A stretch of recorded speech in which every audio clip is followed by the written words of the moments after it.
Come on, you guys. Let's go. Let's go. Like, if I'm going to watch football on a Friday night, bare minimum I had to see was 3 goals. Like I was saying, my expectations were going to be high, not only due to the opposition we're playing against, but due to the fact that it's been a long time since I've seen a home win, for God's sake. And the fact that we got a bare minimum thrashing tonight by scoring 3 goals with Raheem Sterling on absolute fire. And Nicholas Jackson, that's the most important thing. Nicholas Jackson getting his first goal as our new striker. My friends, you know what? It was well worth a watch today. So in today's 5 things we learned, I'll be discussing Jackson, Sterling, Pochettino patience, Caicedo's home debut, and I think the unsung hero of tonight's game in Conor Gallagher. So my friends, hit that like button if you're finally happy to see another home win and see Nico Jackson score. Let's go crazy with the likes and without wasting no more time. And let's probably start with the man of the match tonight, and that has to be Raheem Sterling. I think 2 goals, 1 assist, 2 great goals, and 1 beautiful assist. This is the Raheem Sterling that I thought I wasn't ever going to see again. And it reminds me of something I consistently say. Whenever a new season comes, you need to have open expectations. You need to allow for things to come to you because the rules are different. You can't hold on to last season, but none of the players are holding on to last season whatsoever. And I think Raheem Sterling has been one of our most dangerous players since the season has started. And wow, what a performance today. I mean, that first goal he scored, I think that first goal would have made Eden Hazard very proud and given him a round of applause, because the way that he was attacking the space then, acceleration, that pace, that momentum, he didn't slow the play down, because Sterling has the ability to shift his directions and keep that balance on point. And the fact that he was able to get past one, shift his body to the left, to open it up to take the left foot shot, beautifully directed in the bottom left corner. That was a super goal. And that was a great team build up too, because all the midfield players combined for that goal with one-touch passes before finding Gusto, who then finds Sterling, who attacks the space. And we are seeing a completely different Raheem Sterling this season. I think the Bunda's back for Sterling this season, to be fair with you. And my lord, was this guy using that Bunda to great effect throughout this game today. Just shrugging man off like it was absolutely nothing. But again, his positioning for the second goal, superb cross, precision, low-driven cross from Malo Gusto.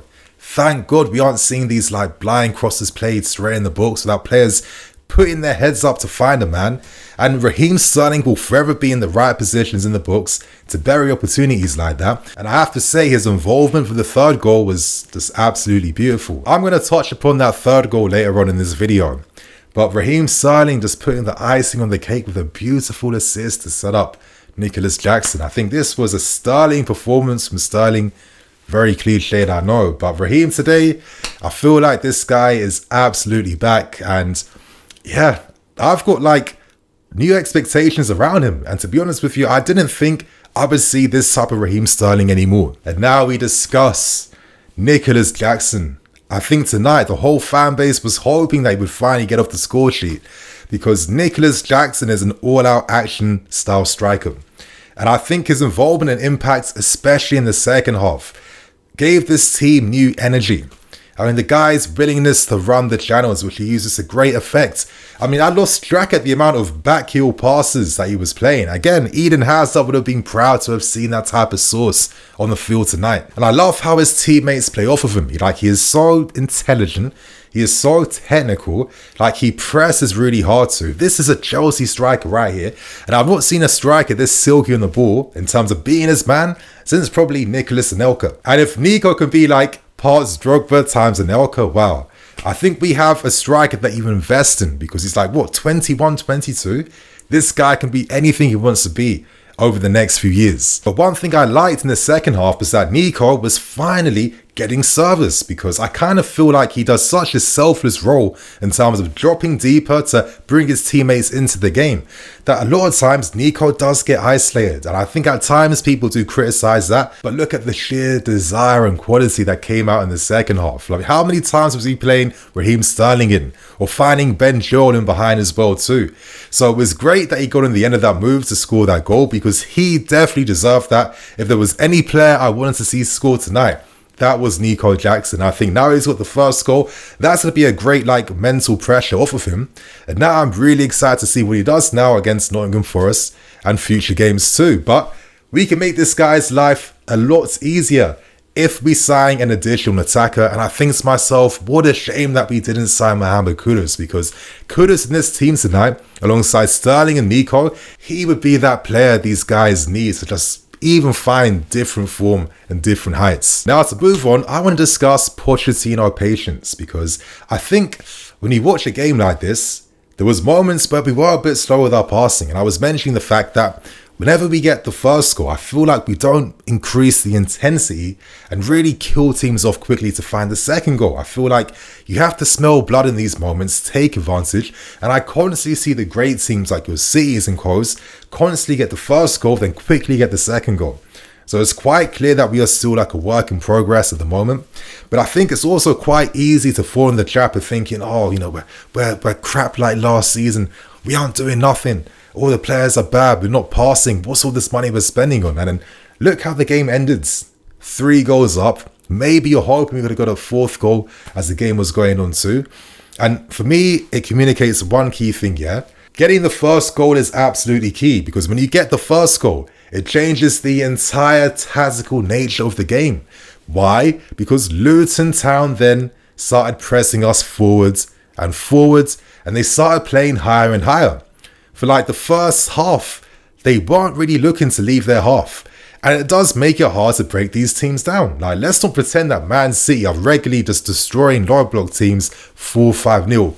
They're not doing that, because you need a bit of give and go, right? It takes 2 to tango. If your opponent isn't going to leave their half, it is going to be hard to find those opportunities. But we kept patient, we kept playing our football, and we got the rewards for it near the end. And I think this was summarized by that beautiful team goal for the 3rd goal, where it literally started with some great one-touch passing out from the back.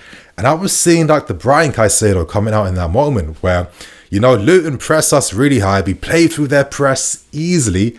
A line-breaking pass then finds Enzo Fernandez in 2 touches, with his back to goal. A little flick up in the air, and a first time, volley pass over the top that perfectly finds Raheem Sterling. And the quality of that pass over the top was so good that Sterling could attempt to hit it on a half volley to instantly find Nico Jackson. That was pure quality all round. And that's what happens when you just keep that patience. And that's what happens when teams open up spaces a bit more. So again, people complaining about the wrong things with the back three and all this nonsense. It's not an issue, yeah? It is not an issue at all, in my opinion. And you guys saw the sub bench. We're kind of limited right now, no? So for me, it's another reminder to just keep the patience a bit, because we was showing that danger throughout, and we came alive more in the second half when the game opened up. Now, I want to discuss the unsung player of tonight, and you guys might be surprised, but I thought that was Conor Gallagher. And I think, one of the players that's really shown a resurgence this season is Conor. And I think it comes down to simple football principles. When a manager uses you in the right way, and most importantly has that belief in you, gives you that confidence, any player will do special things. And the fact that Conor today won the most tackles, the most second balls, the most recoveries, the most pressures over someone like a Moses Caicedo, it says a lot about the impact and energy that the team benefited from by having Conor Gallagher. Because let's not act like this guy can't play football. Some of you guys are just too cynical. You don't have open minds, and you keep seeing the game from a very closed-off point of view. Because Conor has forever this season been playing 1-touch, 2-touch. Yes, there was one little sloppy pass, but Enzo had to get the yellow card for the team. Everyone's made that. It's not that deep, right? But overall, this guy was so important for us to just keep on winning those second balls and kick-starting attacks.